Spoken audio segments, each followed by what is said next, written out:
Dosa batter looks simple to make, but we need to follow certain steps very carefully. Otherwise, the quality and the texture of the dosa will not be good. I am going to give you a set of 5 tips. The fifth one being very important because I'll be telling you a secret ingredient which will be very helpful for you to get nice, crispy, and tasty dosas. Tip number 1: the rice which you use to make the dosa batter should be a combination of both boiled rice and raw rice for getting good quality and texture.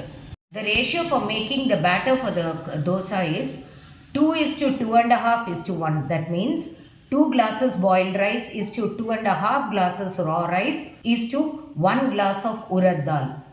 Tip number 2: it is very important that you soak the rice and the dal separately, and then the grinding also should be done separately and then mix thoroughly together with your hands. Moreover, the ground batter should be of very smooth consistency.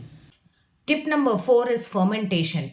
The ground batter should be fermented outside for nothing less than 5 to 6 hours before start making the doshas.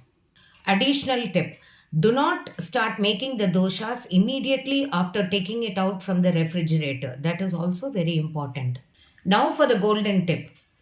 For if you have 1 kg of batter in your hand, then take 200 grams of rava, soak it in warm water and mix it to this batter nicely. If required, you can add little salt. Mix it well thoroughly and then start making the doshas. You will find that the doshas will be extra crispy and very tasty.